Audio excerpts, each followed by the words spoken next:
भगवते वासुदेवाय। ॐ नमो भगवते वासुदेवाय। ॐ नमो भगवते वासुदेवाय। नारायणं नमस्कृत्य नरं चैव नरोत्तमं देवीं सरस्वतीं व्यासं ततो जयमुदीरयेत्। नष्टप्रायेषु भद्रेषु नित्यं भागवत सेवया भगवती उत्तमश्लोके भक्तिर्भवती नैष्टुकी। निगमकल्पतरोर्गलितं फलं सुखमुखातमृतद्रवसंयुतं विपत भागवतं रसमालयं मुहुरहो रसिका भुवि भावुकाः। ॐ अज्ञानतिमिरान्धस्य ज्ञानाञ्जनशलाकया चक्षुरोन्मिलितं येन तस्मै श्रीगुरवे नमः। श्रीचैतन्यमनोभीष्टं स्थापितं येन भूतले स्वयं रूप कदा माह्यं ददाति स्वपदान्तिकं। वन्देऽहं श्रीगुरो श्रीयुतपदकमलं श्रीगुरून् वैष्णवांश्च श्रीरूपं साग्रजातं सहगण रघुनाथान्वितं तं सजीवं साद्वैतं सावधूतं परिजनसहितं कृष्णचैतन्यदेवं श्रीराधा कृष्णपादान् सहगण ललिता श्रीविशाखान्वितांश्च। हे कृष्ण करुणा सिन्धो दीनबन्धो जगत्पते गोपेश गोपिका कान्त राधा कान्त नमोऽस्तुते। तप्त काञ्चन गौराङ्गी राधे वृन्दावनेश्वरी वृषभानुसुते देवी प्रणमामि हरिप्रिये। वाञ्छाकल्पतरुभ्यश्च कृपा सिन्धुभ्य एव च पतितानां पावनेभ्यो वैष्णवेभ्यो नमो नमः। नमो ॐ विष्णुपादाय कृष्णप्रेष्ठाय भूतले श्रीमते भक्तिवेदान्त स्वामिन्गिति नामिने। नमस्ते सारस्वते देवे गौरवाणी प्रचारिणे निर्विशेष शून्यवादी पाश्चात्य देशतारिणे। जय श्री कृष्ण चैतन्य प्रभु नित्यानंद श्री अद्वैत गदाधर श्रीवासादि गौर भक्तवृंद। हरे कृष्णा कृष्ण कृष्णा हरे हरे हरे राम राम राम हरे हरे। मुखं करोति वाचालं कङ्गं लङ्कयते गिरिं यत्कृपातमहं वन्दे श्रीगुरुं दीनधारिणं परमानन्दं माधवं श्रीचैतन्यम् ईश्वरं। हरिः ओं तत्सत्। तदाचरस्पर्धे यस्मिन् दुष्करं सुकरं भवेत् ईश्वरेति प्रीतं च श्रीचैतन्यं निमित्तम्। ஹரே கிருஷ்ணா. ஆஸ் யூஷுவல் நேற்று நம்ம என்ன பார்த்தோம்? ஒரு பாயிண்ட் சொல்லலாமா?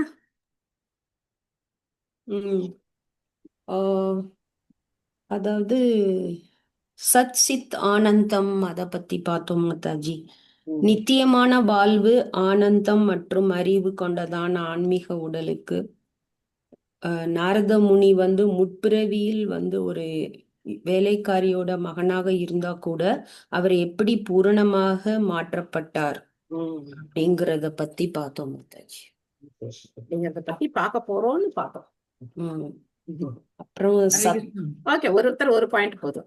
சொல்லுங்க. தேங்க்யூ. ஹரே கிருஷ்ண மாதாஜி. சொல்லுங்க மாதாஜி. நமஸ்காரம் மாதாஜி. ஹரே கிருஷ்ண. அதாவது கிருஷ்ண தத்துவத்தை, கிருஷ்ண பக்தியில நம்ம தத்துவத்தை புரிஞ்சுக்கணும் அப்படின்னு சொன்னீங்க. லீலைகளை கேட்டு இது பண்றதை விட நம்ம தத்துவத்தை புரிஞ்சுக்கணும். Very good, very good. Hare Krishna. நன்றி. வேற என்ன பார்த்தோம்? உடல், ஜட உடல் அழிகிறது, ஆனா ஆத்மா அழிவதில்லை. அதுபோல ஆன்மீக அறிவும் அழிவதில்லை. Very good. ஆன்மீகமா நம்ம செய்யக்கூடிய காரியங்கள் எதுவுமே அழிய போறது கிடையாது. ஓகே, வேற ஏதாவது ஞாபகம் இருக்காது? ஹரே கிருஷ்ண மாதாஜி. 4 விதமான பக்தர்கள் பத்தி பார்த்தோம் மாதாஜி. அது படிச்சீங்களா யாராவது அந்த 2 ஸ்லோகம் பகவத்கீதையில 15, 16, 7வது அத்தியாயத்துல? ஓகே, கணேசன் பிரபு நீங்க தான் சொல்ல வரீங்கன்னு நினைக்கிறேன். மாதாஜி நமஸ்காரம். நமஸ்காரம். அதாவது பக்தி எப்போ கலப்படம் இல்லாம இருக்கணும், கலப்படம் இல்லாம பக்தியா இருக்கணும். அப்புறம் நம்மளோட இதுல சேவிங்ஸ்ல பிரபுஜி கோஸ்வாமி சொன்னீங்க, அவங்க பெர்சன்டேஜ் 50% அந்த இதுக்கும் ஆத்மீயத்துக்கும், 25 அவரோட ஓன் எக்ஸ்பென்சஸ், 25 ரிலேட்டிவ்ஸ் இருக்கா. அதே மாதிரி நம்ம சேவிங்ஸ்ல அதே மாதிரி இது பண்ணணும், பக்திக்கு இது பண்ணா நல்லது அது அப்படின்னு ஒண்ணு இது பண்ணீங்க, கோட் பண்ணீங்க. Thank you Prabhu, thank you Prabhu. Nice point. நாதி யுகன் கிருத்தியா Yes, sir. யுகத்துல கிருத்தியா யுகத்துல பக்தி, திரேதா ம், யுகத்துல யாகம், ம், துவார யுகத்துல கோவில், ம். கலியுகத்துல நாமம். நாமும் சொல்லிட்டேன். தேங்க்யூ பிரபு. ஹரே கிருஷ்ண மாதாஜி. சொல்லுங்க. நேத்துதுல எனக்கு ஒரு விஷயம் புரியல. அந்த ம், இது புரிய மாட்டேங்குது. ம். ஜட உலகில் உள்ள உணர்வு என்பது ஜட இருங்க. எந்த பொருளுரை எல்லாம் சொல்லணும். மாதாஜி நேத்து பதம் வந்து ரூப பதம் கோஸ்வாமி வந்து 4வது பதத்திலையா? பதம் ம், 4வது ஓகே. இதுல பொருள் உரையில வந்து ம், ஜட உடலில் உள்ள உணர்வு என்பது ஜட உடலின் மூலம் வெளிப்படுத்தப்படும் ஆன்மீக உணர்வே. ம், இவ்வுணர்வு தாழ்ந்ததும் அழியக்கூடியதும் நெறி தவறியதும் ஆகும். ம். So, அதுக்கப்புறம் இது ஆ, இது இது என்ன அப்படின்னாக்க, இப்போ நம்ம கிட்ட இருக்கிற எல்லா உணர்வுமே ஆன்மீக உணர்வு தான். ஆனா நம்ம அதை ஜடத்துக்கு பயன்படுத்துறதுனால அந்த உணர்வு என்ன இருக்கு, நெறித்தவதியதும் தாழ்ந்ததும் ஆகும். நான் வந்து அன்னைக்கே சொன்னேன், இந்த சம்பந்த அபிதயா பிரயோஜனம் இது பகவானுக்கு பயன்படுத்துறதுக்கு பதிலா நம்ம யாருக்கு பயன்படுத்துறோம்? இந்த ஜட உலகத்துல இருக்கிற உறவுகளுக்கு நம்ம அதை பயன்படுத்துறோம் இல்லையா? நீங்க எதை வேணா எடுத்துக்கோங்களேன். இதே 6 ஐஸ்வர்யங்கள் பகவானுக்கும் இருக்கு, நமக்கும் இருக்கு. ஆனா நம்ம அதை வச்சு என்ன பண்றோம்? ஜட காரியங்கள் பண்றோம். இது ஆன்மீக உணர்வு தான். நம்மளுடைய உணர்வு அப்படிங்கிறது ஒரிஜினலா கிருஷ்ண உணர்வு, ஆன்மீக உணர்வு தான். ஆனா அந்த கிருஷ்ண உணர்வு, ஆன்மீக உணர்வை நம்ம எதுக்காக பயன்படுத்துறோம்? ஜடத்துக்காகவே பயன்படுத்துறோம். கிருஷ்ணருக்காக பயன்படுத்துறது கிடையாது. அதனால அது தாழ்ந்தது, கிருஷ்ணருக்காக பயன்படுத்தும் போது அது அது உயர்ந்தது. ஓ, சரி சரி. அவ்வளவு. இப்ப நன்றி. பசிக்குது, சாப்பிடணும். ஆனா தெருவுல போயிட்டு கடையில என்ன விக்கிறானோ அதை வாங்கி சாப்பிடுறதுக்கும், நாம வந்து இல்ல வீட்டுல நம்ம வந்து பகவானுக்கு நிவேதனம் பண்ணாம சாப்பிடுறது, அது என்னது? ஜட உணர்வு இல்லையா? அதே பகவான் அப்போ நம்ம பக்தர்களுக்கு பசி இல்லையா? பக்தர்களுக்கு பசிக்குது தானே. நம்ம பக்தி பண்ணும்போது நமக்கு என்ன பசி இல்லாம இருக்கா? நம்ம அந்த உயர்ந்த நிலைக்கு போல. ஆனா அப்போ நம்ம என்ன பண்றோம்? பகவானுக்கு நைவேத்தியம் பண்ணிட்டு அதை நம்ம சாப்பிடுறோம் இல்லையா? அது ஆன்மீக உணர்வு. சரி, சரி. அதான் இங்க சொல்லப்பட்டது. நன்றி நன்றி மாதாஜி. தேங்க்யூ மாதாஜி. பொன்மணி மாதாஜி ஏதோ சொல்ல வந்தீங்கன்னு நினைக்கிறேன். நேத்து வந்து ரூப கோஸ்வாமி வருமானத்துல எப்படி செலவு பண்ணணும், யார் யாருக்கு கொடுக்கணும் அப்படிங்கிற மாதிரி அது கணேச சொன்னாங்க. பிரபு சொன்னாரு. Okay, thank you Mataji. தேங்க்யூ. நான் லேட்டா வந்ததுனால தெரியல மாதாஜி. அது ஓகே, நோ இப்பதான் problem, no problem. Thank you. Thank you Hare Krishna. Srimad Bhagavatam முதல் ஸ்கந்தம் 6வது அத்தியாயம். நம்ம வந்து 5வது பதம் படிக்கணும். சோ நிறைய கேள்விகள் கேட்கப்பட்டன. அந்த கேள்விகளை பத்தி யாரும் சொல்லல, பரவாயில்ல. ஆனா முக்கியமான கேள்விகள். எப்படி வந்து உங்களுக்கு பிரம்மாவோட போன கல்பத்துல பிரம்மாவோட முதல் நாள்ல நடந்தது இப்போ வரைக்கும் எப்படி உங்களுக்கு ஞாபகம் இருக்கு அப்படிலாம் வந்து ரொம்ப ஆச்சரியப்பட்டு வியாசர் வந்து கேட்டாரு. உங்க ஆன்மீக குரு உங்களுக்கு வந்து இந்த உபதேசம் எல்லாம் பண்ணதுக்கு அப்புறம் நீங்க என்ன பண்ணீங்க? இந்த கேள்விகள் எல்லாம் ரொம்ப முக்கியமான கேள்விகள். உம் நம்ம சும்மா நம்ம பக்கத்து வீட்டுக்காரங்க, அடுத்த வீட்டுக்காரங்களோட நம்ம பேசும்போது, இல்லைன்னா யாரையோரோ பேசும்போதெல்லாம் கேள்வி கேட்கறாங்களே, அந்த மாதிரி கேள்விகள் கிடையாது. பாகவதத்துல வர்ற ஒவ்வொரு கேள்வியும் ரொம்ப ரொம்ப முக்கியமான கேள்விகள். ஆரம்பத்திலேருந்து பாருங்க, சௌனகாதி ரிஷிகள் கேள்வி கேட்டாங்க. அப்போ சூத்த கோஸ்வாமி பதில் சொல்ல ஆரம்பிச்சாரு. அப்போ இத மாதிரி இப்போ வந்து வியாசர் வந்து நாரதர்ட்ட கேள்விகளை கேட்கிறாரு. திரும்ப சௌனகாதி ரிஷிகள் கேள்வி கேட்டாங்க. அந்த 6 கேள்விகளுக்கு பதில் முடிஞ்ச உடனே இந்த பாகவதம் எப்போ, யார் இதுன்னு, எதனால எழுதினார் வியாசர், என்ன காரணம், பாகவதம் வந்ததுக்கான காரணம் என்ன, அதையும் சுகதேவ கோஸ்வாமி வேற கத்துக்கிட்டாரு. அவர் தான் வந்து பிறந்த போதே அவர் வந்து பிரம்மஞானியா இருந்தவராச்சே, அவரையும் இதை கத்துக்கிட்டாரு. சோ இந்த மாதிரி கேள்விகள் இங்கேயும் பார்த்தோம் அப்படின்னா, இந்த அத்தியாயம் ஆரம்பமாகும் போதும் வியாசர் வந்து பல கேள்விகளை இங்கே கேட்கிறார். ரொம்ப முக்கியமான கேள்விகள். நல்லா ஆழ்ந்து யோசிச்சு பார்த்தோம் அப்படின்னாக்க, இந்த கேள்விகளை தவிர வேற கேள்விகளே உலகத்துல கிடையாது.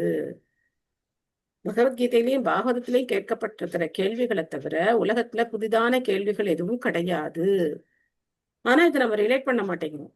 ரிலேட் பண்ணாம நாம என்ன நினைக்கிறோம்? நம்முடைய பிரச்சனை, நம்முடைய கேள்விகள் அதுதான் ரொம்ப பெருசு அப்படின்னு நம்ம நினைக்கிறோம். ஆனா இந்த கேள்விகள் தான் உண்மையிலேயே கேட்கப்பட வேண்டிய கேள்விகள். இந்த கேள்விகளுக்கான பதில நாம கண்டிப்பா தெரிஞ்சுக்கிட்டே ஆகணும். அப்போ இப்போ வந்து நாரதர் வந்து பதில் சொல்ல ஆரம்பிக்க போறார். பதம் 5. நாரத உவாச்ச விக்ஷுபீர்விப்ரவசிதே விஜ்ஞானாதே ஸ்ருபீர்மம வர்த்தமானோ வயசி ஆத்யே தத ஏதத் அகாக்ஷரம். மொழிபெயர்ப்பு பொருளுரை வழங்கியவர் திவிதராச பக்தி வேதாந்த சுவாமி ஸ்ரீல பிரபுபாத் கி ஜெய். மொழிபெயர்ப்பு. ஸ்ரீ நாரதர் கூறினார், விஞ்ஞான பூர்வமான தெய்வீக அறிவை எனக்கு புகட்டிய மாமுனிவர்கள் மற்ற இடங்களுக்கு புறப்பட்டு சென்றதும் என்னுடைய வாழ்வை நான் இந்த முறையில் கழிக்க வேண்டியது ஆயிற்று. நான் அப்புறம் என்ன பண்ண ஆரம்பிச்சேன் அப்படின்னு சொல்லி சொல்ல ஆரம்பிக்கிறார். சம்பூர்ண மாதாஜி படிக்கிறீங்களா?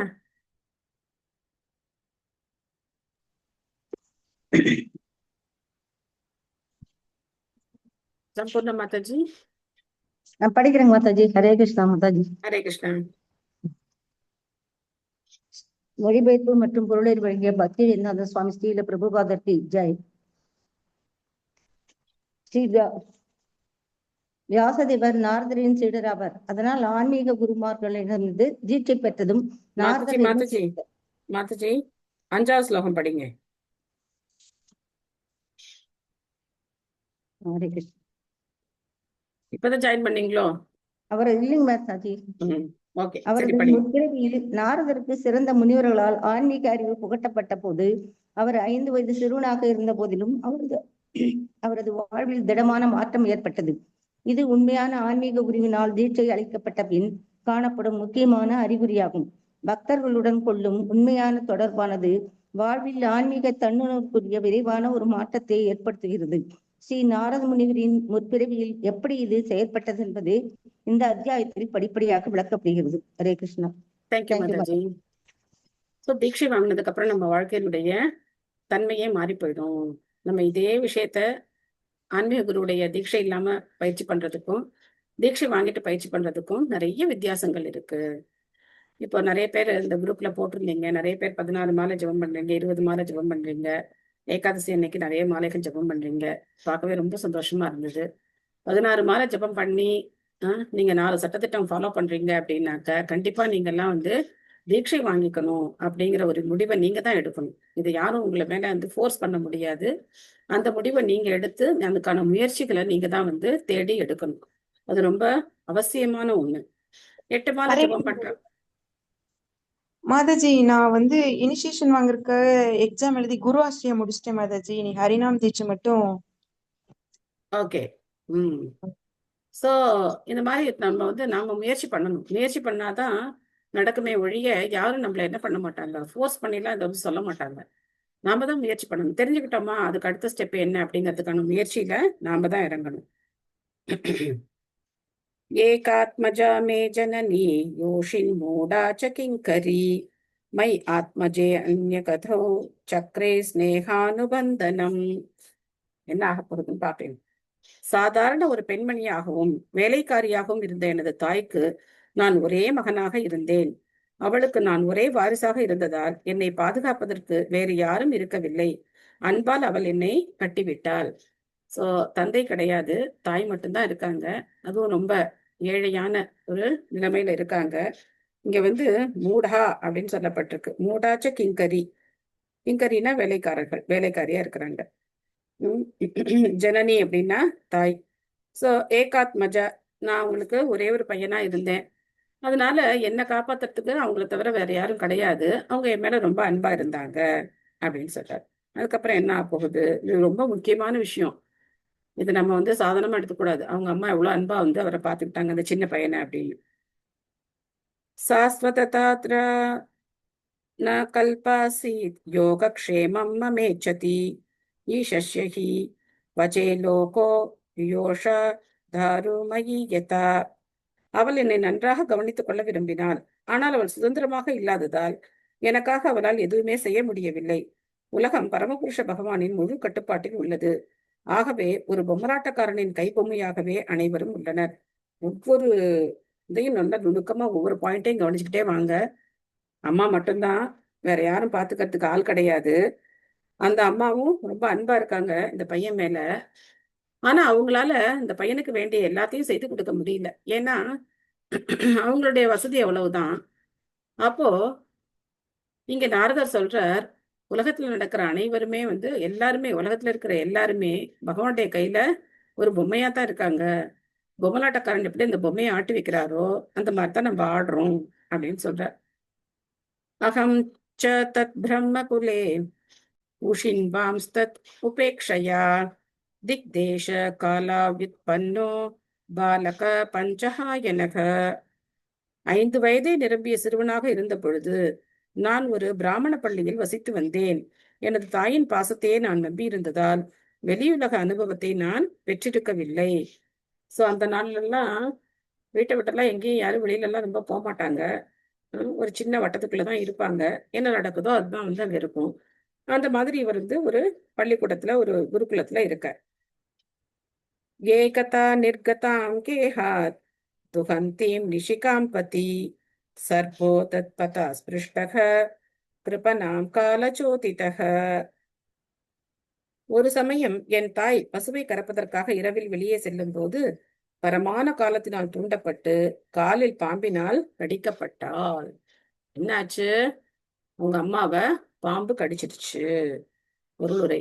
குணவதி மாதிரி படிக்கிறீங்களா? படிக்கிறோம் மாதாஜி. ஹரே கிருஷ்ணா. இதுவே உண்மையான ஆர்வம் கொண்ட ஓர் ஆத்மாவை பகவானுக்கு அருகில் இழுத்து செல்வதற்கான வழியாகும். அந்த ஏழை சிறுவன் பாசமுள்ள அவனது தாயினால் மட்டுமே பராமரிக்கப்பட்டு வந்தார். இருப்பினும் அவரை பகவானின் கருணையை முற்றிலும் நம்பியிருக்க செய்வதற்காக பகவானின் விருப்பப்படி அவனது தாயும் இவ்வுலகிலிருந்து பிரிக்கப்பட்டாள். ஹரே கிருஷ்ணா. ஹரே கிருஷ்ணா. சோ அடுத்து என்ன பண்ண போறார்? ததா தத் அகம் ஈஷஸ்ய பக்தானாம் சம் அபீப்சதக அனுகிரகம் மன்யமானக பிரதிஷ்டம் திசமுத்தராம். அவரது பக்தர்களுக்கு எப்பொழுதும் நல்லாசிகளையே அளிக்க விரும்புவரான பகவானின் விசேஷ கருணையாக இதை நான் ஏற்றுக்கொண்டேன். இந்த எண்ணத்துடன் நான் வடதிசையை நோக்கி புறப்பட்டேன். பொருளுரை. விமலாதேவி மனசு படிக்கிறீங்களா? ஹரே கிருஷ்ணா மாதாஜி. ஹரே கிருஷ்ணா. மொழிபெயர்ப்பு பொருளுரை வழங்கிய ஆசா திரு பக்தி வேதாந்த ஸ்ரீல பிரபுபாதாக்கு ஜெய். ஹரே கிருஷ்ணா. ஹரே கிருஷ்ணா. பொருளுரை. பகவானின் அந்தரங்கமான பக்தர்கள் ஒவ்வொரு அடியிலும் பகவானின் நல்லாசைகளையே காண்கின்றனர். பௌதிக கண்ணோட்டத்தில் எது கஷ்டகாலம் என்று கருதப்படுகிறதோ அது பகவானின் விசேஷ கருணையாக ஏற்றுக்கொள்ளப்படுகிறது. பௌதிக செழுமையானது ஒருவித பௌதிக காய்ச்சல் ஆகும். பகவானின் கருணையினால் இக்காய்ச்சலின் வெப்பம் படிப்படியாக தணிக்கப்பட்டு ஒவ்வொரு அடியிலும் ஆத்ம நலம் பெறப்படுகிறது, ஆன்ம நலம் பெறப்படுகிறது. பௌதிகவாதிகள் இதை தவறாக புரிந்து கொள்கின்றன. ஹரே கிருஷ்ணா. தேங்க்யூ மாதாஜி. சோ இப்ப என்ன ஆச்சு? சூழ்நிலை ரொம்ப பரிதாபமான சூழ்நிலை இல்லையா? 5 வயசு பையன், வேற யாரும் உற்றார் உறவினர்கள் யாரும் பாதுகாக்கிறதுக்கு யாரும் கிடையாது. இருக்கிறது அந்த தாய் மட்டும்தான். அந்த தாயும் ரொம்ப பாசமா இருக்காங்க. ஆனா அவங்களாலே அவனை சரியா பராமரிக்க முடியல. இந்த மாதிரி சூழ்நிலையில ஒரு பாம்பு கடிச்சு அந்த தாயும் இறந்து போயிடுறாங்க. அப்போ அந்த பையனுடைய மனநிலை எப்படி இருக்கணும்? பொதுவா நமக்கு வந்து இந்த மாதிரி ஜபம் எல்லாம் பண்ணி நமக்கு ஏதாவது ஒரு துன்பம் ஏற்பட்டா நம்ம என்ன நினைப்போம்?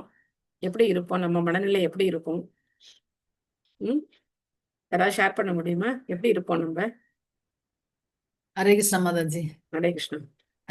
நம்ம என்ன நினைச்சுக்கிறோம் அப்படின்னா, நம்ம பக்திக்கு வந்திருக்கு, இவ்வளவு தூரம் நல்லா மத்தவங்களோட நான் நல்லவளா மாறி இருக்கேன், நல்லது செஞ்சுக்கிட்டு இருக்கேன், அப்ப எனக்கு எல்லாமே நல்லதானே நடக்கணும், எனக்கு ஏன் இப்படி வந்துச்சு அப்படின்னு தோணும். அப்படிதான் நமக்கு தோணும் இல்லைங்களா? ஆமா. மத்தவங்க யாராவது அப்புறம் தான் நம்ம பக்தியில இன்னும் மூத்த பக்தர்களை பார்க்கும்போது அவங்களோட இதெல்லாம் பார்க்கும்போது எனக்கு முத ஜெயபதாக சுவாமியை பத்தி கேட்கும்போது எனக்கு நம்ம எல்லாம் பக்தியில வந்து ஒரு விஷயமே கிடையாது, நமக்கு இது இவ்வளவு பெரிய ஒரு வாய்ப்பு கிடைச்சிருக்கு. அவர் எவ்வளவு தூரம் அவரோட ஆரம்பத்துல இருந்து விருச்சவாசி பிரபுன்னு போட்டு காமிச்சாரு மாதாஜி. அவர் கேட்டதுக்கு அப்புறம் எனக்கு கொஞ்சம் பயமும் வர ஆரம்பிச்சது. பக்திக்குள்ள நம்மளால ஒண்ணும் பண்ண முடியாது போல, இவ்வளவு பண்ணிருக்காரு.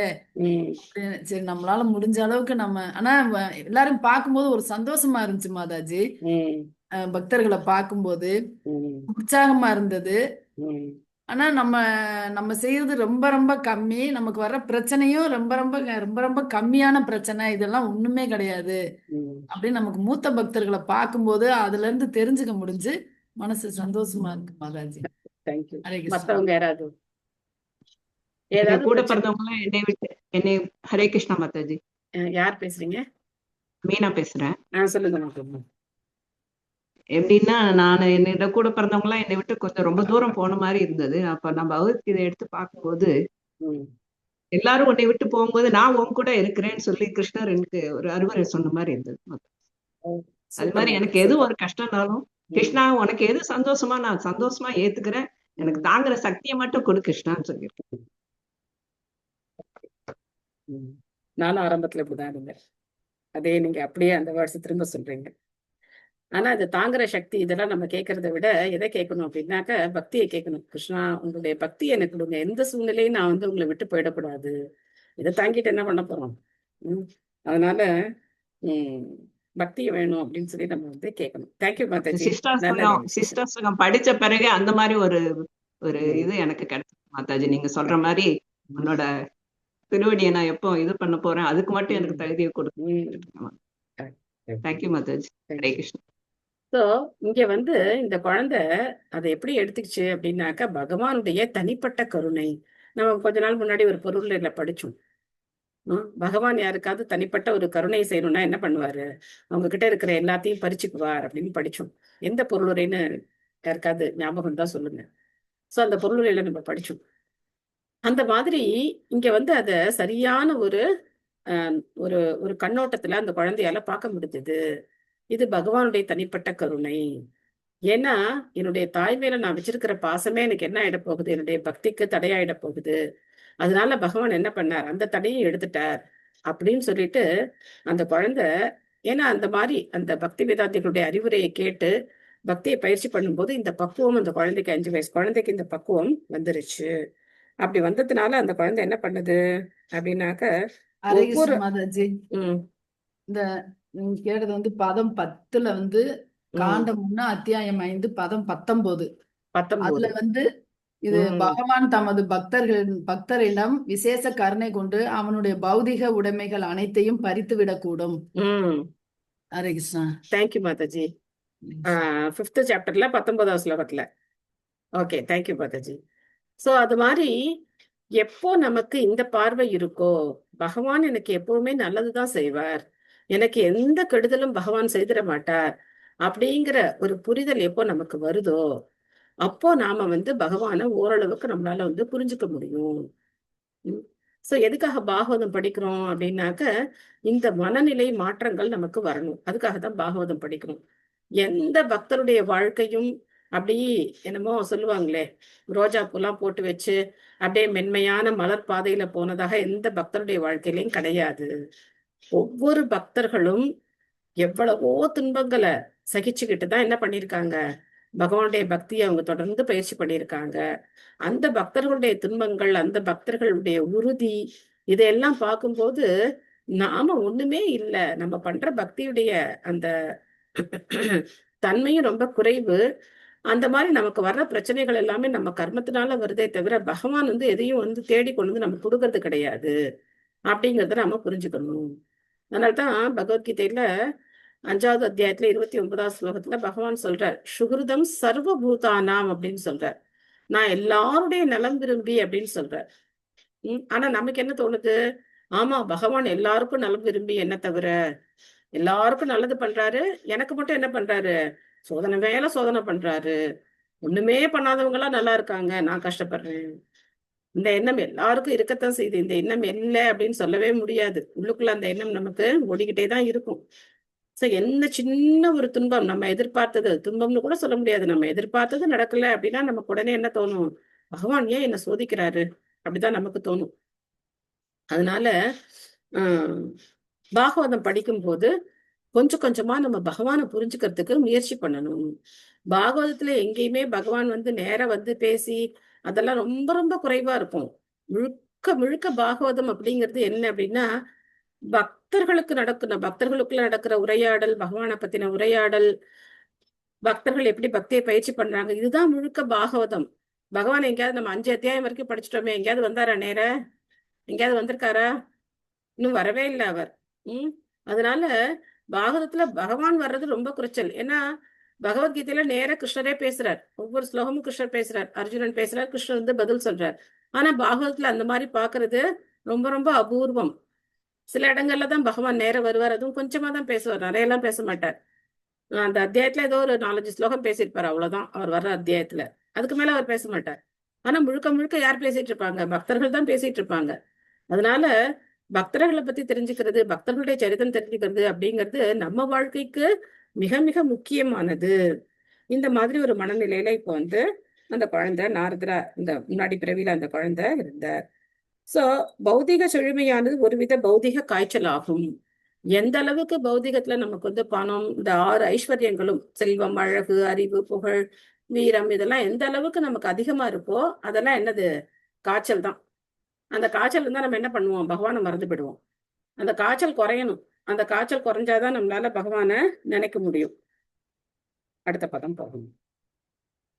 ஸ்பீதா ஜனபதாம் தத்ர புரகிராம கஜாகரான் கேட்டகர்வட வாட்டீஸ்ச வனானி உபவனானி ச. மொழிபெயர்ப்பு.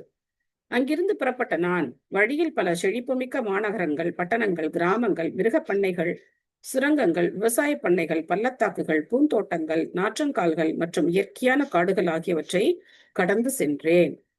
சோ இந்த மாதிரி இந்த பையன் என்ன பண்றாரு அப்படின்னாக்கா, அவங்க அம்மா இறந்ததுக்கு அப்புறம், ஆஹா இப்படி போயிட்டீங்க அப்படிலாம் புலம்பிட்டு உட்கார்ந்துருக்காம அவர் பாட்டுக்கு கிளம்பி நடக்க ஆரம்பிச்சிடார். வசந்தி மாதாஜி படிக்கிறீங்களா? படிக்கிற மாதாஜி. ஹரே கிருஷ்ண மாதாஜி. ஹரே கிருஷ்ணா.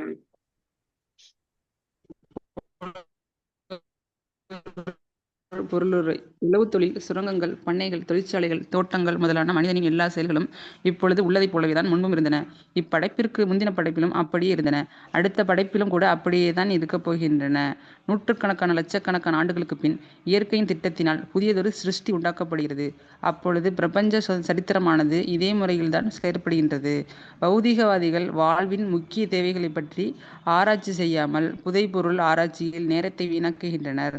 நகரங்கள், கிராமங்கள், சுரங்கங்கள் மற்றும் தொழிற்சாலைகள் ஆகியவற்றை கடந்து சென்ற ஸ்ரீ நாரத முனிவர் ஒரு சிறுவனாக இருந்த போதிலும் ஆன்மீக வாழ்வில் ஓர் உந்துதலை பெற்ற பின் அவர் பொருளாதார வளர்ச்சிக்காக ஒரு நொடி பொழுதை கூட வீணாக்கவில்லை. அவர் தொடர்ந்து ஆன்மீக விடுதலைக்குரிய பாதையிலே முன்னேறி சென்றார். ஸ்ரீமத் பாகவதமானது சில நூற்றுக்கணக்கான லட்சக்கணக்கான ஆண்டுகளுக்கு முன் நிகழ்ந்த சரித்திர குறிப்பாகும். இந்த தெய்வீக நூலில் குறித்து வைப்பதற்காக மிகவும் முக்கியமான சரித்திர உண்மைகள் மட்டுமே தேர்ந்து. தேங்க்யூ மாதாஜி. இந்த பொருளுரையில இருந்து நீங்க என்ன புரிஞ்சுக்கிறீங்க? இந்த பொருளுரையில என்ன புரிஞ்சுக்கிறீங்க? பௌதிகமா எதுவும் சம்பாதிக்கணும்னு நினைக்கிறேன். ஓகே. ஆன்மீக விடுதலை பாதையில தான் முன்னேறி செல்லணும். அதுதான். ஓகே. அப்புறம் வேற என்ன? குட். இப்போ இருக்கிற மாதிரியே அந்த காலத்திலயும் எல்லாம் இருந்திருக்குன்னு தெரியுது. பாகவதம் அந்த சொல்லப்பட்ட காலத்துல.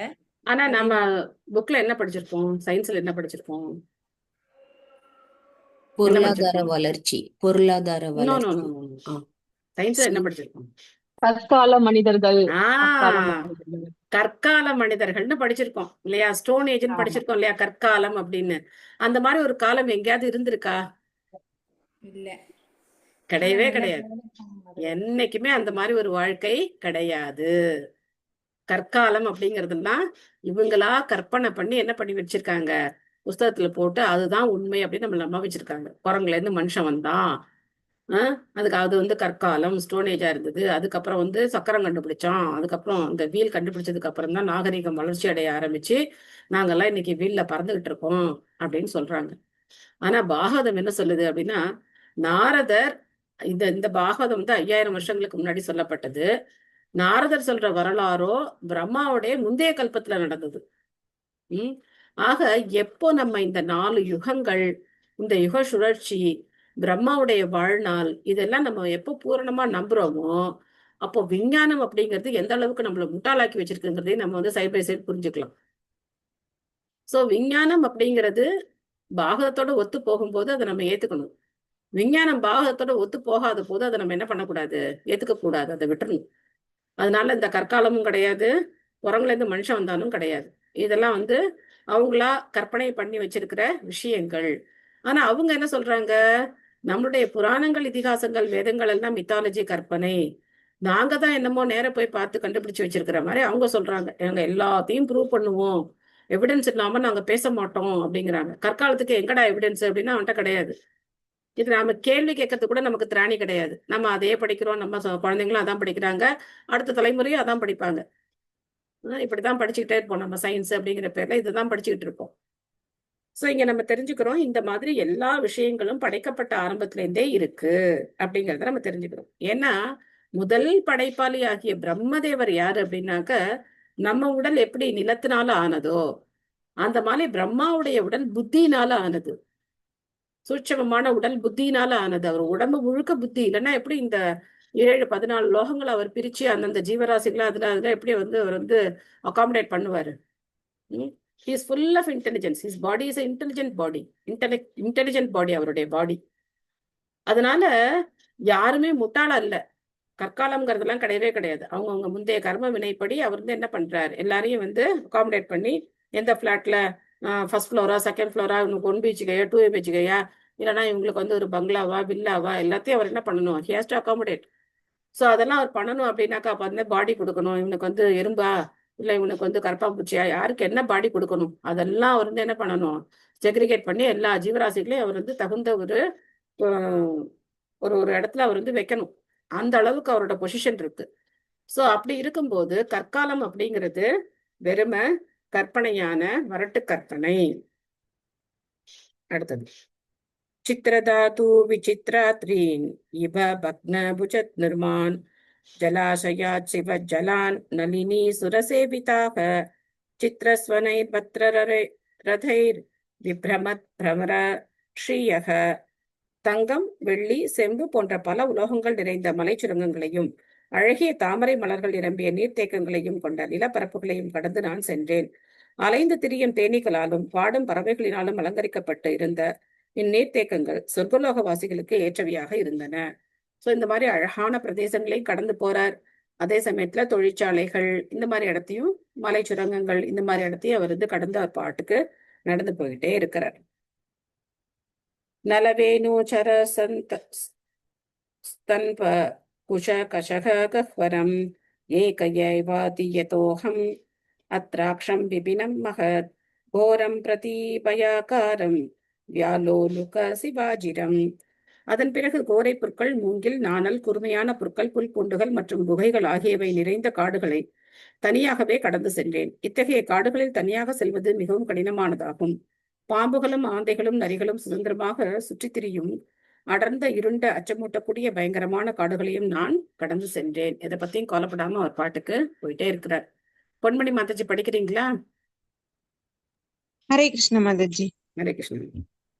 மாதாஜி பொருளுரை வழங்கியவர் திரு ஆசா பக்தி வேதாந்த சுவாமி ஸ்ரீல பிரபுபாதாக்கு ஜெய்.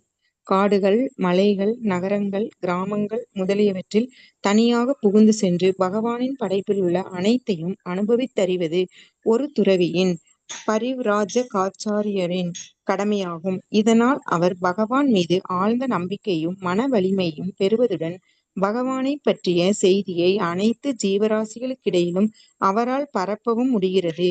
ஒரு சந்நியாசி இவ்வெல்லா அபாயங்களையும் பயமில்லாமல் ஏற்றுக்கொள்ள கடமைப்பட்டவர் ஆவார்.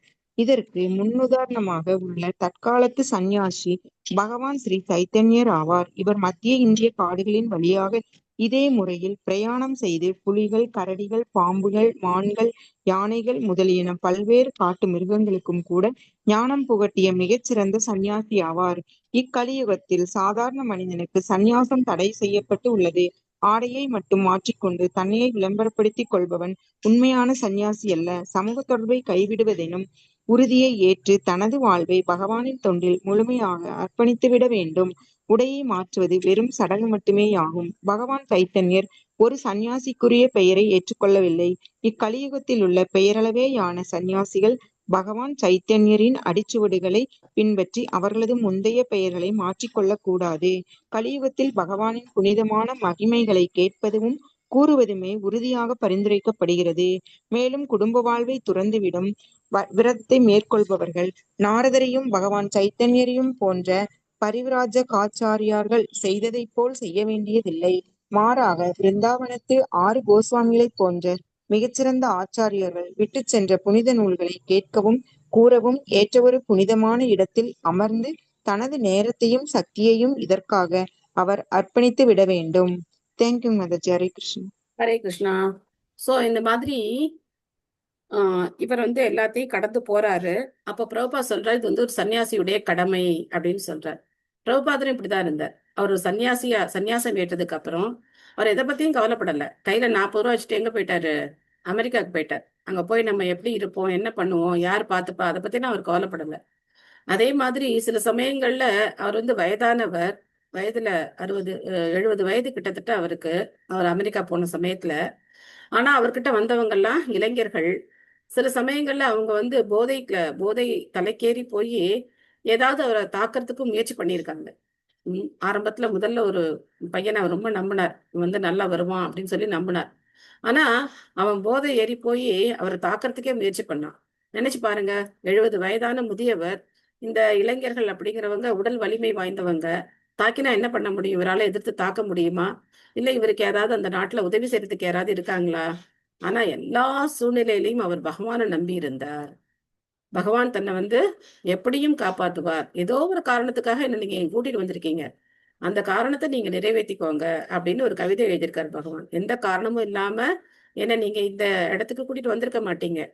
நீங்க என்ன இங்க அழைச்சிட்டு வந்திருக்கீங்க அப்படின்னாக்க அது என்ன காரணமோ அதை நீங்க நடத்திக்கோங்க. உங்க கையில நான் ஒரு பொம்மலாட்டன் கையில இருக்கிற பொம்மை மாதிரி தான் அப்படின்னு பிரபுபாதர் ஒரு கவிதை எழுதியிருக்கார். அந்த கப்பல்ல போகும்போதே அந்த கவிதையை பிரபுபாதர் எழுதினார். சோ அந்த மாதிரி சன்னியாசி அப்படிங்கிறவர் எதை கண்டும் அஞ்சக்கூடாது. ஒரு இடத்துல ஒழுதிட்டுலாம் உட்கார்ந்துருக்க கூடாது. அவங்க வெளியில என்ன பண்ணணும், இந்த மாதிரி எப்பவுமே நடந்து போய் அவங்க பிரச்சாரம் பண்ணணும். சோ அப்போ சைத்தன்ய மகாபிரபு ஜாரிகண்டா அப்படிங்கிற காட்டு வழியா போகும்போது இப்படிதான் புலிகள், யானை, அப்புறம் சிங்கம், இந்த மாதிரி காட்டு விலங்குகளை பார்த்து அவருக்கு கொஞ்சம் கூட பயமே இல்லை. அவர் என்ன பண்றாரு, அந்த காட்டு விலங்குகளை எல்லாம் ஹரே கிருஷ்ண மகாமந்திரம் பாடி ஆட வைக்கிறார்.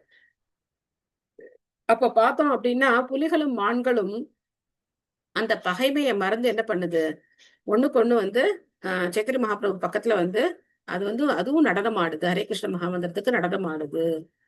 அதை பார்த்து அவர் கூட வந்த அந்த ஒரு பிராமணர், அவர் பயந்து போறார். அவர் கூட துணைக்கு வந்தவர் அவர் பயந்து போய் அவர் ஒளிஞ்சுக்கிறார். ஆனா சைத்தன்ய மகாபிரபு இந்த லீலையை அரங்கேற்றார்.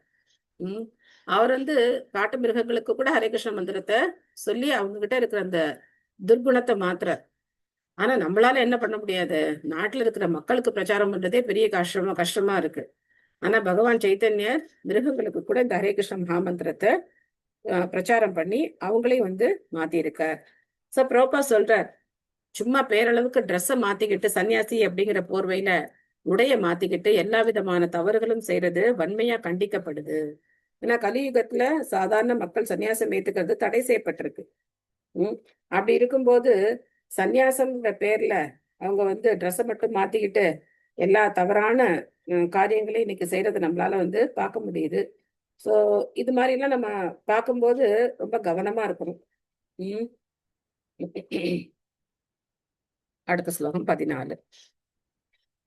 பரிஷ்ராந்தேந்திரியாத்மாஹம் திருட் பரீதோ புபுக்ஷிதஹ ஸ்நாத்வா பீத்வா ஹ்ருதே நத்யா உபஸ்பிருஷ்டோ கதஸ்ரமக. இவ்வாறு பயணம் செய்த எனக்கு பசியும் தாகமும் ஏற்பட்டது. இதனால் உடலும் மனமும் களைப்படைந்ததை நான் உணர்ந்தேன். எனவே ஒரு நதியின் மடுவில் நீராடி நீரையும் பருகிறேன். இதனால் நான் களைப்பிலிருந்து விடுபட்டேன். சிவமலர் மாதாஜி படிக்கிறீங்களா? படிக்கிறோம் மாதாஜி. ஹரே கிருஷ்ணன். பொருளுரை. தொடர்ந்து பிரயாணம் செய்யும் துறவி ஒருவர் இயற்கையால் அளிக்கப்படும் உணவை கொண்டே தனது உடல் தேவைகளான பசியையும் தாகத்தையும் போக்கிக் கொள்ள முடியும். குடும்பஸ்தர்களின் வீட்டு வாயிலில் ஒரு பிச்சைக்காரராக அவர் நிற்க வேண்டியதில்லை. எனவே துறவி ஒருவர் பிச்சை எடுப்பதற்காக ஒரு குடும்பஸ்தரின் வீடு தேடி செல்லாமல் அவருக்கு ஆன்மீக அறிவை புகட்டுவதற்காகவே செல்கிறார். ஹரே கிருஷ்ணா. இதை நம்ம எங்க பார்த்தோம்? இதே மாதிரி ஒரு இது படிச்சோம். எங்க படிச்சோம்? யாருக்கு ஞாபகம் இருக்கு? சுகமதி ரிஷி ஒரு வீட்டு வாசல்ல அந்த மாடு பால் கறக்குற அந்த டைம் தான் நிற்பார். Very good, very good. So Sukadeva Goswami அந்த பால் கறக்கிற நேரத்துல தான் நிற்பார். அதுவும் எதுக்காக அங்க போறார்? அந்த வீட்டுல இருக்கிறவங்களுக்கு ஆன்மீக அறிவை கொடுக்கறதுக்காக தான் போறாங்க. சோ சன்னியாசிகள் அப்படிங்கிறவங்க நம்ம வீட்டை தேடி வர்றாங்க அப்படின்னா நம்ம கிட்ட இருக்கிற பொருளுக்காக வரல. அவங்க வர்றது எதுக்காக தான் நமக்கு ஆன்மீக விஷயங்களை சொல்லி கொடுக்கறதுக்காக வர்றாங்க. ஏன்னா கிரகஸ்தர்கள் அப்படிங்கிறவங்க எப்பவுமே பௌதிக விஷயங்கள்ல தான் அவங்களுடைய எண்ணம் எல்லாம் இருக்கும். அடுத்து எவ்வளவு சம்பாதிக்கலாம், என்ன பண்ணலாம், நீங்க எவ்வளவு சொத்து சேர்க்கலாம், இவங்களுக்கு என்ன பண்ணணும், அவங்களுக்கு என்ன பண்ணணும், இதே சிந்தனையில தான் நம்ம மூழ்கி இருப்போம்.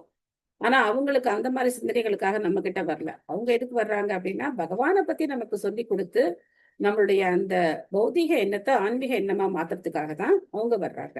ஆனா பிரபா சொல்ற இது கூட தேவையில்லை. ஏன்னா இயற்கையாவே வந்து நதிகள் இருக்கு, மரங்கள் இருக்கு, பழம் கொடுக்குற மரங்கள் இருக்கு அப்படின்னு சொல்றார். ஆனா கலியுகத்தினுடைய இந்த கோலம் இன்னைக்கு எப்படி இருக்கு அப்படின்னாக்க, எல்லாம் மினரல் வாட்டர் வாங்கி தான் குடிக்கணும். நதியில இருக்கிற தண்ணியை போய் நம்ம குடிச்சோம் அப்படின்னாக்க உடனே நமக்கு எல்லா விதமான நோய்களும் வர்றதுக்கு தயாரா இருக்கும். அது மாதிரி இன்னைக்கு வந்து பழமரங்கள்ல இருக்கிற பழங்களை நம்ம போய் இன்னும் பறிச்சும் சாப்பிட முடியாது, சண்டைக்கு வருவாங்க. அந்த மாதிரியான சூழ்நிலை இருக்கு இப்போ இருக்கிற கலியுகத்தினுடைய சூழ்நிலை. தஸ்மின் நிர்மனுஜேரண்யே பிபப்லோபஸ்த ஆஸ்ரிதக ஆத்மனாத்மானம் ஆத்மஸ்தம் யதாஸ்ருதம் அச்சிந்தயம். அதன் பிறகு மனித நடமாட்டமில்லாத காட்டில் உள்ள ஒரு ஆலமரத்தின் நிழலில் அமர்ந்த நான் முக்தி பெற்ற ஆத்மாக்களிடமிருந்து நான் கற்றறிந்ததைப் போல எனது புத்தியை உபயோகித்து எனக்குள்ளேயே இருக்கும் பரமாத்மாவை தியானிக்க தொடங்கினேன். இப்பதான் வந்து அவர் வந்து கொஞ்சம் களைப்பெல்லாம் நீங்கி என்ன பண்றாரு, உட்கார்ந்து தியானம் பண்ண ஆரம்பிக்கிறார். சித்ரா மாதாஜி படிக்கிறீங்களா?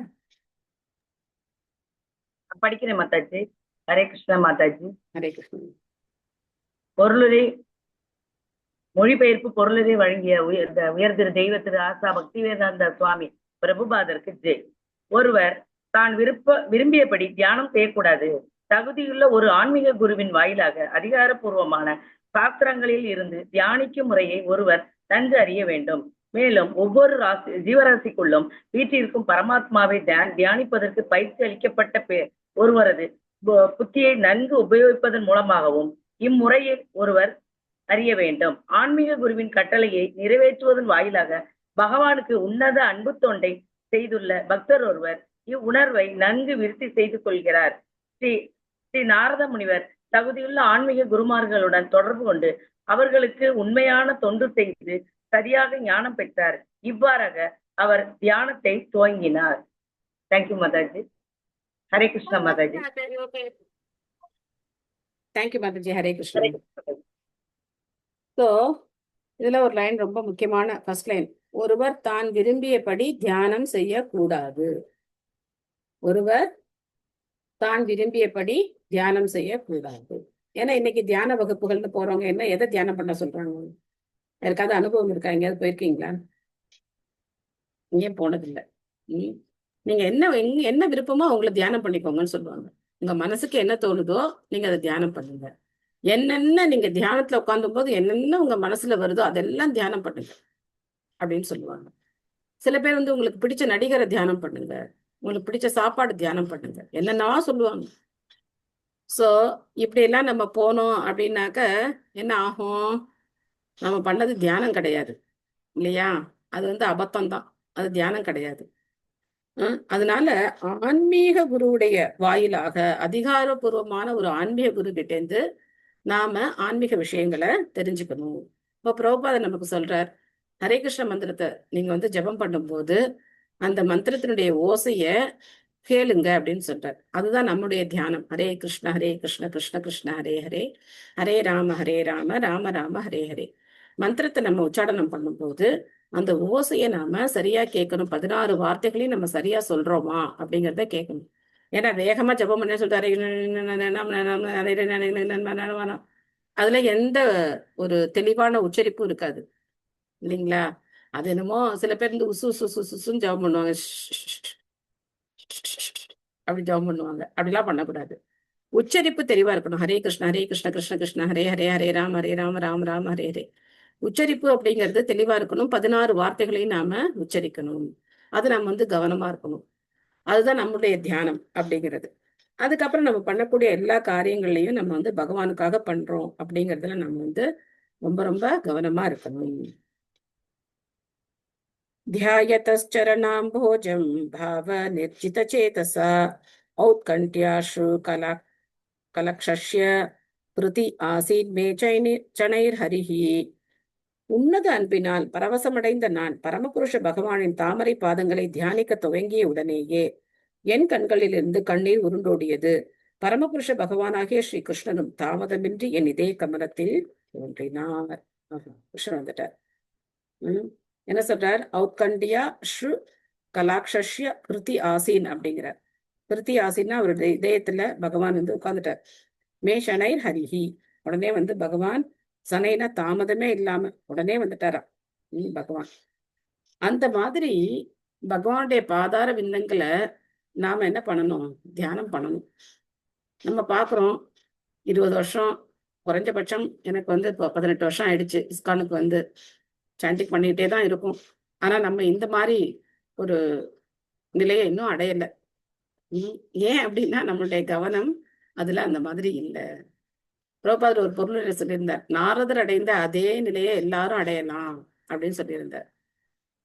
ஏன் அடைய முடியல நம்மளால அப்படின்னா நம்ம கிட்ட இருக்கிற அனர்த்தங்கள் தான் காரணம். இந்த அனர்த்தங்களால நம்ம வந்து அந்த நிலையை அடைய முடியாம இருக்கும். ஆனா கண்டிப்பா அடையலாம். அதுக்கு நாம என்ன பண்ணணும்? இன்னும் கொஞ்சம் நம்ம தீவிரமா முயற்சி பண்ணணும். அகிலா மாதாஜி படிக்கிறீங்களா? ஹரே கிருஷ்ணா மாதாஜி. ஹரே கிருஷ்ணா. பொருளுரை ஸ்ரீல பிரபுபாதர் கி ஜெய். பாவ எனும் சொல் இங்கு குறிப்பிடத்தக்கதாகும். பகவானிடம் தெய்வீக அன்பை ஏற்படுத்தி கொண்ட பின் பாவ எனும் இந்நிலையை ஒருவர் அடைகிறார். பரமபுருஷ பகவானிடம் ஒரு கவர்ச்சியை ஏற்படுத்திக் கொள்வது ஆரம்ப நிலையாகும். இது ஸ்ரத்தா என்று அழைக்கப்படுகிறது. மேலும் அத்தகைய கவர்ச்சியை அதிகரித்துக் கொள்வதற்கு ஒருவர் பகவானின் தூய பக்தர்களுடன் தொடர்பு கொள்ள வேண்டும்.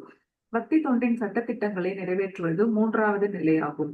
இது எல்லா வகையான சந்தேகங்களையும் போக்கி பக்தி தொண்டின் முன்னேற்றத்திற்கு தடையாக உள்ள எல்லா குறைபாடுகளையும் அகற்றிவிடும். எல்லா சந்தேகங்களும் குறைகளும் அகற்றப்பட்டதும் ஆன்மீக விஷயத்தில் ஒரு குறிப்பிட்ட அளவு நம்பிக்கை ஏற்பட்டு அதிலுள்ள சுவை மேலும் அதிகரிக்கிறது. இது கவர்ச்சி என்னும் நிலைக்கு உயர்கின்றது. இதற்கு பிறகு பாவ என்னும் நிலை வருகிறது. இந்நிலை தூய கிருஷ்ண பிரேமை என்னும் நிலைக்கு முந்தைய நிலையாகும். மேற்கண்ட எல்லா நிலைகளும் உன்னத அன்பின் முன்னேற்ற பாதையில் உள்ள வெவ்வேறு படிகளாகும். இத்தகைய தெய்வீக அன்பு பெருக்கெடுத்து ஓடும் பொழுது பிரிவு துயர் ஏற்படுகிறது. இது ஒருவரை 8 வகையான பரவச நிலைகளுக்கு அழைத்து செல்கிறது. ஒரு பக்தரின் கண்களிலிருந்து பெருகும் ஆனந்த கண்ணீரானது அவரது பக்தியால் அவருக்கு கிடைக்கும் நற்பலனாகும். ஸ்ரீ நாரத முனிவர் அவரது முற்பிறவியில் வீட்டை விட்டு வெளியேறிய பின் மிக விரைவாக அத்தகைய ஒரு நிலையை அடைய பெற்றார். இதனால் பகவானின் உண்மையான இருப்பை அறிவது அவருக்கு சாத்தியமாயிற்று. பகவானின் இருப்பை அவர் களங்கமற்ற ஆன்மீக வளர்ச்சியை அடைந்திருந்த தமது புலன்களால் உண்மையாகவே உணர்ந்து அனுபவித்தார். ஹரே கிருஷ்ணா. தேங்க்யூ மாதாஜி. சோ இந்த பொருளுரையில பிரபுபாதர் என்ன சொல்றார்? நம்ம இதை பத்தி ஏற்கனவே டிஸ்கஸ் பண்ணிட்டோம். யார் ஞாபகம் வச்சு சொல்றீங்கன்னு பார்க்கலாம். என்ன சொல்றார் பிரபுபாதர்? நம்ம இதை டீட்டெயிலா டிஸ்கஸ் பண்ணோம். என்னாச்சு? அனைவரும் அமைதி காக்கிறீர்கள். தத் சித்தானந்தம். ಶ್ರದ್ಧಾ ಸಾಧು ಸಂಗಮ್ ಭಜನೆ ಆಸಕ್ತಿ ರುಚಿ ಭಾವ சோ இந்த 9 நிலைகளை இங்க வந்து பிரபுபாதர் நமக்கு சொல்றார். பாவ நிலை அப்படிங்கிறது பிரேமைக்கு முதல் நிலை அப்படின்னு நம்ம பார்த்தோம். நம்பிக்கை, அதுக்கப்புறம் சாதுக்களுடைய சங்கம், பஜன கிரியா, அனர்த்த நிவர்த்தி, வரி வரியா பிரபுபாதர் வந்து எக்ஸ்பிளைன் பண்ணிட்டே வர்றார். அதுக்கப்புறம் அந்த நாமத்துல கிடைக்கிற டேஸ்ட், ருச்சி, ஆசக்தி, இதெல்லாம் சொல்லிட்டே வர்றார் பாருங்க. ஸோ அது படிக்கும்போது நமக்கு எப்படி இருக்கணும் அப்படின்னாக்க we should recall them. So அதை நம்ம ஞாபகம் வச்சோம் அப்படின்னா நம்மளால ரிலேட் பண்ணி படிக்க முடியும். எஸ், இதை நம்ம தெரிஞ்சுக்கிட்டோமே அப்படின்னு சொல்லி நம்ம படிக்கும்போது என்ன ஆகும் அப்படின்னா பிரபா இங்க வந்து கரெக்டா சொல்றாரு பாருங்க. அதாவது எங்க இருக்கு அந்த லைன்?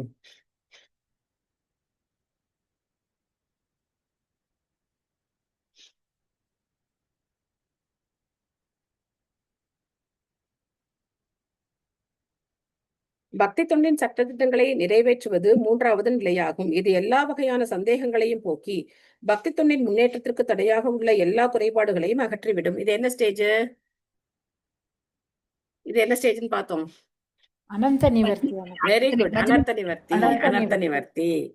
சோ இந்த மாதிரி நம்ம வந்து பார்க்கும்போது நமக்கு என்ன ஆகும் அப்படின்னாக்க நம்ம எந்த நிலையில இருக்கோம் அப்படிங்கறத நம்மளால புரிஞ்சுக்க முடியும். நாம ஸ்ட்ராங் ஆயிட்டோமா, நாம இன்னும் ஸ்ட்ராங் ஆகலையா, அதெல்லாம் நம்மளால புரிஞ்சுக்க முடியும். சோ அதனால ஒரு பொருளை படிக்கும் போது நம்ம இந்த மாதிரி ரிலேட் பண்ணி படிக்கணும். முன்னாடி இதை நம்ம படிச்சோமா, எங்க படிச்சோம், எங்க வந்தது. சோ நேத்து கூட மாதாஜி கேட்டாங்க இல்லையா, மறந்து போகுது அப்படின்னு சொன்னாங்க இல்லையா. மறந்து போகாம இருக்கிறதுக்கு ஒரு வழி என்ன அப்படின்னாக்க நம்ம வந்து நோட்ஸ் எடுக்கிறது தான், குறிப்பு எடுத்து எழுதி வச்சுக்கிறது. அதை எப்படி எழுதணும், குறிப்பு எப்படி எழுதி வச்சுக்கணும் அப்படின்னாக்க, இப்போ ஒரு சாப்டர் வைஸா சிஸ்டமேட்டிக்கா பண்ணணும் அப்படின்னாக்க, ஒரு சாப்டர் எடுத்துக்கிட்டோம் அப்படின்னா அந்த சாப்டர் மேல எழுதி, சாப்டர் இப்போ வந்து அத்தியாயம் 1 அப்படின்னா அத்தியாயம் 1 அப்படின்னு எழுதி 1 2 3 4 ஸ்லோகம் வரிசையா நம்ம வந்து ஒரு ஸ்லோகத்துல, முதல் ஸ்லோகத்துல நம்ம என்ன தெரிஞ்சுக்கிட்டோம், ரெண்டாவது ஸ்லோகத்துல என்ன தெரிஞ்சுக்கிட்டோம், நமக்கு எத்தனை பாயிண்ட்ஸ் நம்ம வந்து முக்கியமா நினைக்கிறோமோ அந்த பாயிண்ட்ஸ் எல்லாம் நம்ம நோட் பண்ணிக்கிட்டே வரணும். அந்த மாதிரி நோட் பண்ணிக்கிட்டே வந்தோம் அப்படின்னாக்க ரொம்ப ஈஸியா இருக்கும். எந்த பாயிண்ட்டை நம்ம எக்ஸ்பிளைன் பண்றோமோ அந்த பாயிண்டே நம்ம வந்து நோட் பண்ணிக்கிட்டோம். இப்போ சொல்றவங்க எந்த பாயிண்ட்டை வந்து எலாபரேட் பண்றாங்க அப்படின்னா அந்த பாயிண்ட்டை நம்ம வந்து நோட் பண்ணி வச்சுக்கணும். இல்ல நமக்கு என்ன சந்தேகம் வருது, அந்த சந்தேகத்தை நம்ம நோட் பண்ணி அந்த சந்தேகத்துக்கு என்ன பதில் கிடைச்சது அதையும் நம்ம நோட் பண்ணி வச்சுக்கிட்டோம் அப்படின்னாக்கா ரொம்ப ஈஸியா இருக்கும். மொத்தமே பாத்தீங்கன்னா 5 விஷயம்தான். ஞாபகம் வச்சுக்கிறது ரொம்ப சுலபம். 5 விஷயம்தான். பகவத்கீதையில இந்த 5 விஷயத்தை பத்தி தான் பகவான் பேசுறார்.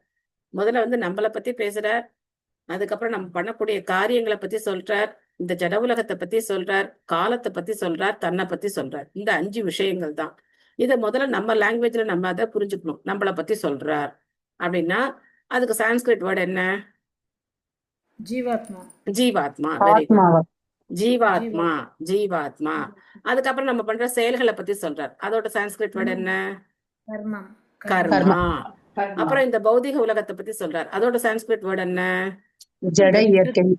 ஜட இயற்கை தமிழ் பிரகிருதி. பிரகிருதி, பிரகிருதி. அடுத்தது காலத்தை பத்தி சொல்றார். அதோட சான்ஸ்கிரிட் வேர்டு என்ன? காலா. ரொம்ப சிம்பிள், காலா. அதுக்கப்புறம் பகவானை பத்தி சொல்றார். அதோட சான்ஸ்கிரிட் என்ன word? No no no no, பரமாத்மா பத்தி எல்லாம் சொல்லுங்க. ஈஸ்வர தத்துவம், ஜீவ தத்துவம், ஜீவ தத்துவம், கர்ம தத்துவம், பிரகிருதி தத்துவம், கால தத்துவம், ஈஸ்வர தத்துவம்.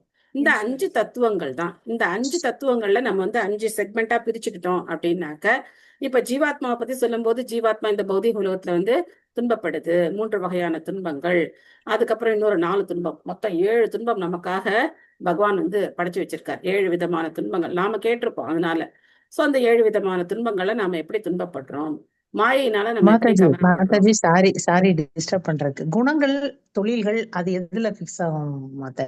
அது வந்து வர்ணாசிரம தர்மம். குணமும் தொழிலும் வர்ணம் ஆசிரமம். குணம் அப்படிங்கிறது ஆசிரமம், அதாவது குணங்கள் தொழில், குணங்களும் தொழில்கள் சொல்றோம்ல, அதான் வர்ண ஆசிரமம். வர்ணம் மற்றும் ஆசிரமம். ஓகே மாதாஜி.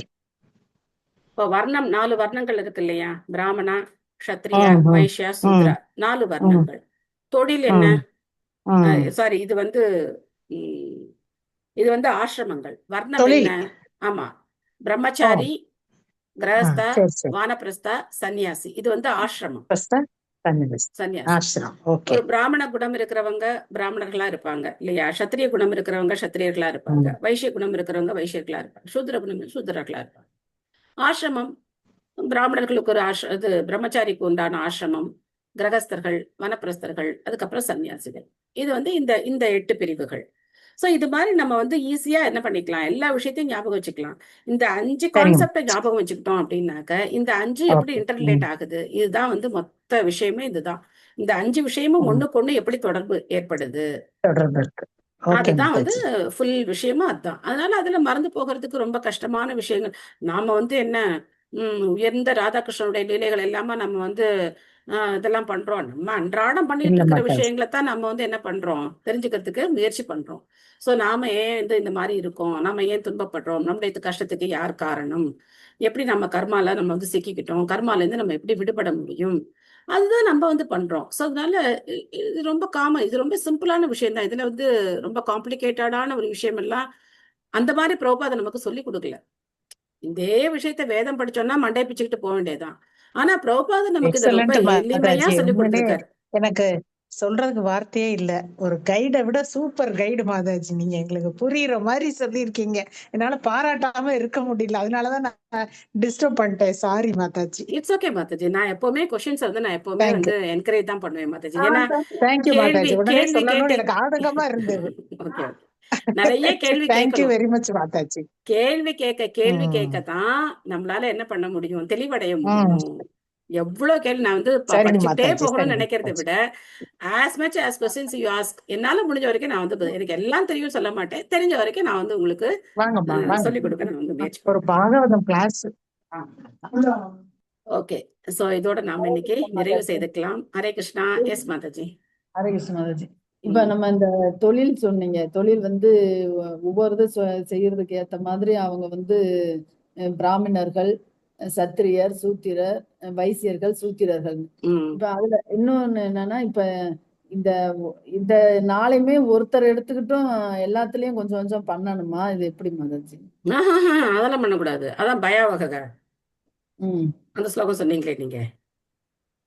சோ அவங்களுடைய குணத்துக்கும் அவங்களுடைய வர்ணத்துக்கும் ஏற்ற செயல்களை தான் அவங்க செய்யணும். அடுத்தவங்களுக்கு நல்லா இருக்குன்னு சொல்லி நம்ம செய்யக்கூடாது. ஆனா ஆன்மீகம்னு வரும்போது யார் வேணா எதை வேணா எடுத்து செய்யலாம். அதான் மாதாஜி, ஆன்மீகத்துல வந்து ஆன்மீகம்னு வரும்போது நான் இதுதான் செய்வேன் அதுதான் செய்வேன் கிடையாது. அதுதான் செய்வேன் அப்படி அப்படி கிடையாது. இப்போ பெருக்குன்னு சொன்னா பெருக்கணும், நீ போய் பூஜை பண்ணணும்னு சொன்னா பூஜை பண்ணணும், போய் கலெக்ட் பண்ணிட்டு வரணும், கலெக்ட் பண்ணிட்டு வரணும். இல்ல போய் சமையலுக்கு போய் சமையலுக்கு போய் பாத்திரம் தேய்ச்சோன்னா பாத்திரம் தேய்க்கணும். சோ அப்ப என்ன சொன்னாங்களோ அதை செய்யணும். அப்ப வந்து என்ன, அது வந்து தெய்வீ வர்ணாசிரமம். அது வந்து தெய்வீ வர்ணாசிரமம். அதுல வந்து உயர்வு தாழ்வு கிடையாது. நமக்கு வந்து அந்த மாதிரி பிரச்சனை எல்லாம் கிடையாது. யார் வேணா எதை வேணா வந்து ஆன்மீக குருவுடைய கட்டளையின்படி நம்ம செய்யணும். யார் நம்மளுடைய ஆன்மீக குருன்னா மூத்த அதிகாரிகள், நமக்கு மேல இருக்கிறவங்க என்ன சொல்றாங்களோ அதை நம்ம வந்து ஃபாலோ பண்ணணும். அதை நம்ம செய்யலாம். அது ஒரு இடத்துல பிரபுபாதர் என்ன சொல்லிப்பாருன்னா, அவர் கையாலே சில நேரங்கள் அவர் வந்து ஆரம்பத்துல சமையல் எல்லாம் செஞ்சு எல்லாமே பிரச்சாரம் மட்டும் பண்ணல. ஆமா ஆமா, சமையல் மட்டுமா செஞ்சாரு, அவங்க சாப்பிட்டு போன எச்சி தட்டலாம் கூட கழுவி வச்சார் பிரபுபாதர். கழுவி வச்சாரு. அதனால நம்ம வந்து எல்லாமே செஞ்சார் பிரபுபாதர். என்னதான் செய்யல பிரபுபாதர், அவரே எழுதினார், அவரே ப்ரூஃப் ரீடிங் பார்த்தார், அவரே போய் அதை விநியோகம் பண்ணார், திரும்ப வந்து 3 பைசா போய் கலெக்ட் பண்ணிட்டு வந்தார்.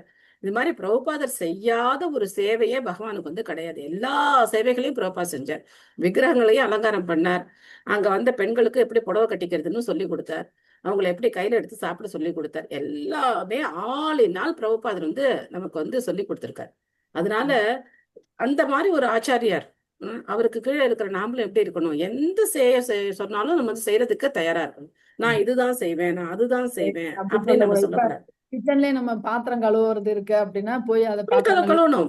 பாத்திரம் கிடக்கு பாக்குறோமா, நம்ம பாட்டுக்கு போய் பாத்திரத்தை கழுவணும். அதெல்லாம் யாரும் சொல்லணும்னு அவசியமே கிடையாது. அவசியமே இல்ல. அத நம்ம வந்து எனக்கு வந்து என் தம்பி ஆரம்பத்துல என்ன சொல்லி கொடுத்தாரு அப்படின்னாக்க, நீ இப்ப இஸ்கானுக்கு போறியே, அது என் வீடு தானே, அவரோட வீட்டுலதான் இஸ்கான் நடந்துட்டு இருக்கு, என் வீடுதான், ஆனா அது என் தம்பி விடுங்கிற அந்த உரிமையெல்லாம் உனக்கு அங்க கிடையாது. அங்க போனா நீ என்ன செய்யலாம், யார்கிட்டையும் கேட்காம செய்யக்கூடிய செயல்கள் என்ன நீ செய்யலாம் அப்படின்னாக்க, அங்க போய் பெருக்கி துடைக்கலாம், பாத்திரம் தேய்க்கலாம். இந்த சேவைக்கு யாரும் போட்டிக்கு வரமாட்டாங்க, இந்த சேவையை எப்பவுமே செய்யணும் அப்படின்னு சொன்னார். நான் அதை இன்னி வரைக்கும் நான் வந்து கடைபிடிச்சிட்டு தான் இருக்கேன். எங்க இஸ்கானுக்கு போனாலும் எங்கேயாவது வார்கள் கிடக்கா வாங்கி நான் பாட்டுக்கு பெருக்கிட்டே இருப்பேன். பெருக்கிது இங்க மட்டும் கிடையாது, விருந்தாவன் போனாலும் சரி, எங்க கோவர்தன் மலைக்கு போனாலும் சரி, எங்க போனாலும் சரி, ஏன்னா அது என்னோட ஃபர்ஸ்ட் இன்ஸ்ட்ரக்ஷன். எனக்கு முதல்ல ஆன்மீக வாழ்க்கையில எனக்கு கொடுத்த முதல் கட்டளை என்ன அப்படின்னாக்கா, பெருக்கி தொடச்சு பாத்திரம் தேய்க்கணும் அப்படிங்கிறது. நான் பிரச்சாரம் மட்டும்தான் செய்வேன், நான் பெருக்கி துடைக்க மாட்டேன். அதெல்லாம் வந்து ரொம்ப கீழான நிலையில இருக்கிறவங்க, அது மாதிரிலாம் நான் வந்து நினைச்சதே கிடையாது. எப்போ சந்தர்ப்பம் கிடைக்குதோ பெருக்கி துடைக்க நான் எப்பவுமே ரெடியா இருப்பேன்.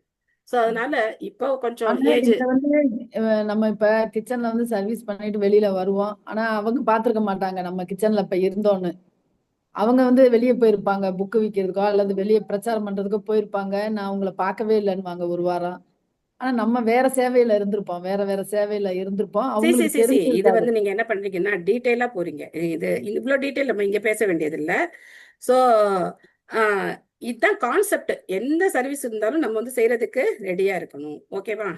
ஓகே. ஹரே கிருஷ்ணா மாதா. நன்றி மாதாஜி. ஹரே கிருஷ்ணா. சோ ஹரே கிருஷ்ணா மாதாஜி. ஹரே கிருஷ்ணா. தத்துவம் சொன்னீங்களா மாதாஜி, 5 வகையான தத்துவம், அது என்ன கொஞ்சம் சொல்ல முடியுங்க மாதாஜி? இது ரொம்ப ஓவர். நான் 2 தடவை சொல்லிட்டேன், திரும்ப கேக்குறீங்க. நீங்க சொல்லும் போது என்ன பண்றீங்கன்னு எனக்கு தெரியல. எனக்கும் டைம் இருக்கு இல்லையா, என்னோட நேரமும் நீங்க பாக்கணும் இல்லையா? 2 தடவை சொல்லிட்டேன் நான். அதை வேற எல்லாரும் வேற ரிப்பீட் வேற பண்ணாங்க. சோ நீங்க வேற யார்கிட்டயாவது கேட்டு இல்ல குரூப்ல யாராவது போடுவாங்க, அப்போ நீங்க தெரிஞ்சுக்கலாம். சரி, ஓகே மாதாஜி. தேங்க்யூ. சோ நாளைக்கு ரெக்கார்ட் மறுபடியும் அதுல கூட கேட்டுக்கலாம், ரெக்கார்டிங்ல கூட நீங்க கேட்டுக்கலாம். சோ அதுக்கப்புறம் நாளைக்கு வந்து முக்கியமான விஷயம், யார் யார் வந்து எல்லாருமே ஏகாதசி ஆல்மோஸ்ட் ஃபாலோ பண்றோம். சோ அதனால அதுல ஒன்றும் பிரச்சனை கிடையாது. நாளைக்கு பண்ண வேண்டிய காரியம் அப்படின்னா என்ன அப்படின்னாக்க, தாமரை மலர், தாமரை மலரை பகவானுடைய தாமரை பாதங்களுக்கு அர்ப்பணம் பண்ணணும். நம பங்கஜ நாபாய நம பங்கஜ மாலினே நம பங்கஜ நேத்ராய நமஸ்தே பங்கஜாங்கரையே. முடிஞ்ச அந்த ஸ்லோகத்தை குந்தி மகாராணியுடைய பிரார்த்தனையில இருக்கு. நான் அப்புறம் பார்த்து ஸ்லோக நம்பர் போடுறேன், இல்லைன்னா நீங்களே கண்டுபிடிச்சுக்கோங்க. அடுத்த 8வது அத்தியாயத்துல குந்தி மகாராணியுடைய பிரார்த்தனையில இந்த ஸ்லோகம் இருக்கு. திரும்ப சொல்றேன். நமஹ பங்கஜ நாபாய நம பங்கஜ மாலினே நம பங்கஜ நேத்ராய நமஸ்தே பங்கஜாங்கரையே. இந்த ஸ்லோகத்தை சொல்லி மொழிபெயர்ப்பு படிச்சு நீங்க வந்து அந்த ஸ்லோகத்தோட அர்த்தமும் தெரிஞ்சுக்கோங்க. ஏன்னா எனக்கு இப்ப நேரம் ஆயிடுச்சு, அடுத்த கிளாஸ் சௌராஷ்டிரா கிளாஸ்க்கு போகணும். அதனால ஹரே கிருஷ்ணா கிருஷ்ண கிருஷ்ணா ஹரே ஹரே, ஹரே ராம ராம ராம ஹரே ஹரே. அனைவருக்கும் பீஷ்ம பஞ்சகா நல்வாழ்த்துக்கள், ஏகாதசி நல்வாழ்த்துக்கள். Hare Krishna. Thank you all. Hare thank you Krishna. Mataji. Hare Krishna Mataji. Hare Hare Krishna Krishna. Hare Krishna Mataji. Hare Krishna. Thank you. Hare Krishnan. Hare